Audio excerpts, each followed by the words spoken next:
My name is Brittney Sykes. I am a professional women's basketball player for the Washington Mystics, and I wear number 20.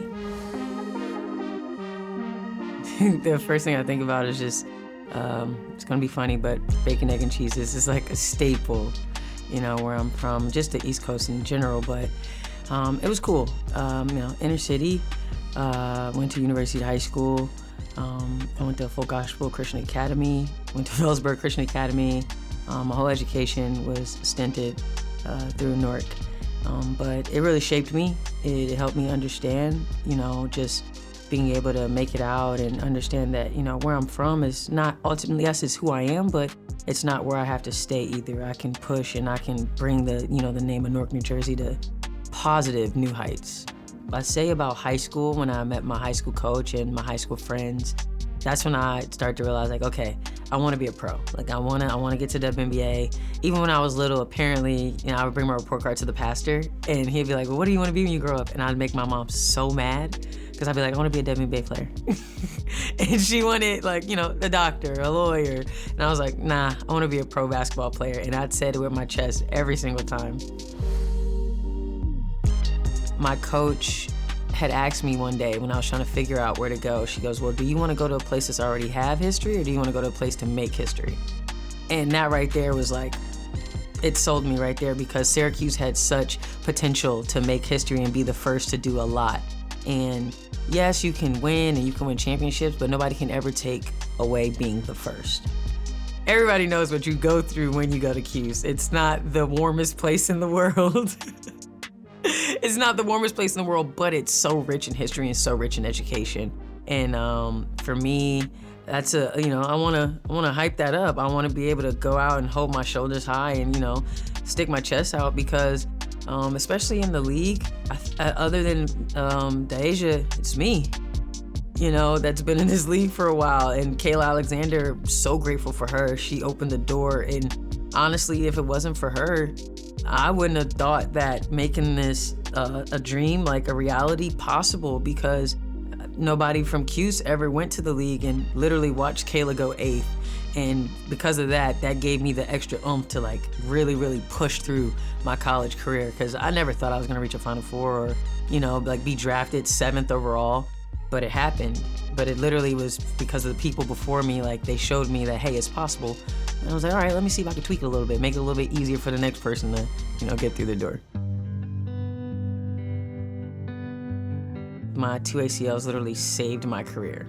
As much as it would have ended my career, it literally saved it, because through my ACLs, I learned about therapy, I learned about PTSD, I learned about just who I was as a person. My identity was so wrapped in basketball. And I'll never forget this one football player, I wish I knew his name. He played for Cuse, and he said at the awards, football is what I do, it's not who I am. And it just clicked for me, and I'm like, oh. It just showed me a lot of things that I wasn't taking care of. I wasn't taking care of the emotional aspect of the recovery, the spiritual aspect of the recovery. And I'm really big on faith, and it allowed me to get back into reading my Bible, talking to my grandma more about my faith and just having questions. And there was a moment in time where, yeah, I did ask, God, why? And, they say, you're never supposed to ask him why. So my grandma was like, well, ask him for understanding. And throughout these years, I'm still learning lessons from my ACLs. And now I've known that I've crossed that line of, okay, this is not for me, this is for somebody else now. Who can I service? Who can I pay it forward to? So whenever I come in contact with anybody with an injury, especially knee injuries, it's a no-brainer. I'm there to talk to them. I'm there to be by their side, because it did tremendous numbers for me when I had those people by my side throughout that recovery in Syracuse. I was very lucky. I was very blessed to have graduated undergrad in 3 years. I was done with that by, I want to say, spring of 2015. So going into fall of 16, I'm starting my master's. And for athletes, it's a blessing to be able to continue your educational career as well, especially when you have to stay eligible. So for me, I just took up IDD&E, and I just learned how to basically teach people how to teach others and different ways to show how to teach, and learning like different learning forms and different learning criteria. So it was extensive, but I'm glad I got to start early. I got to actually spread it out. So it just wasn't all in 1 year. I got to spread out that degree into 2, and I really got to take my time and learn. Oh, I cried. I cried in training camp. I'll never forget Michael Cooper, Showtime Coop. He looks at me, we're in a huddle, and we're all talking. He looks at me and he goes, you know, I cut first rounders. And I was like, oh, okay. And I think that was such like I don't want to use the word rude awakening, but it was, because reality had hit. I'm around grown women. They have families to feed, kids to take care of. And then the learning scale upped that much more. You're learning at a faster pace. You're playing at a faster pace. It was an adjustment. It was an adjustment. And I think for me, the biggest adjustment was time management. Having so much free time. In college, it's a utopia. They're telling you what to do. Go to weights, go to food, go to class. Here, it's like, come to work, and then they have nothing to say after. And I had to figure out, like, okay, Slim, how do you make yourself better? How do you get better with this space and time when nobody's telling you to do anything? Like, how can you be proactive? How can you be productive throughout the day? So I think that was like my biggest adjustment. The notoriety has heightened. I can't even go to Harris Teeter without somebody being like, hey, you're on the Mystics. And that's great, you want that until it's there. But it's again, it's a blessing. Like, I don't see anything wrong with it. I love that, you know, women are getting that notoriety. It's things that you just wished for and they're finally happening, and now it's like, okay, how can we make this more consistent? How can we make this a normal thing and not something where it's like, oh my God, it's a phenomenon. It's like, no, it's just as normal as the other side. Well, for sure, we sat on the couch for like, I don't know, 10 minutes. And I'm just staring at him. I'm like, Dad, I like girls. And I just blurted it out. And for some reason, my dad looks at me and he goes, well, would you think I'm lying to you if I told you I already knew? And I was like, for real? Like, we could have been to this, you know, kind of thing. And he didn't care.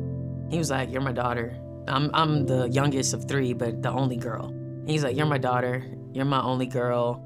You're my baby. He was like, I don't care what you like, who you like. You're safe, you're loved, you're happy. He said, that's it for me. My mom, it wasn't as smooth. We had a little, you know, back and forth just throughout life. Like, this is not in the moment. In the moment, she said what she said and, you know, parted ways with the whole conversation. It was rough. It was rough. That was probably one of the hardest moments. I mean, even till now, it's like, gets me a little choked up, but yeah, it was, that was probably one of the most defining moments.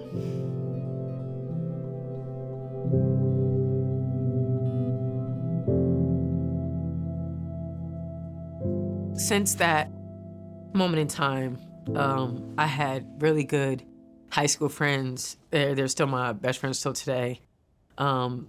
Actually, it's crazy to think about, because throughout that time, high school, it's like I felt like everybody knew but me.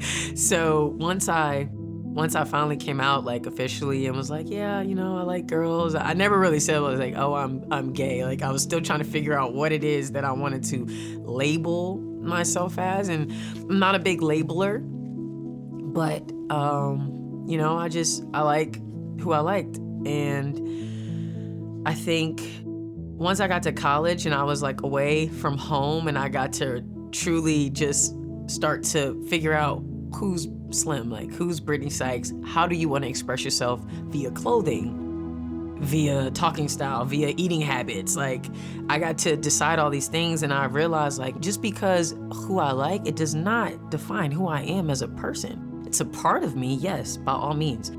But because I like the same sex does not change me being a 3.5 GPA student, a athlete who goes to the pro. Like, it changed nothing. If anything, it enhanced. Like,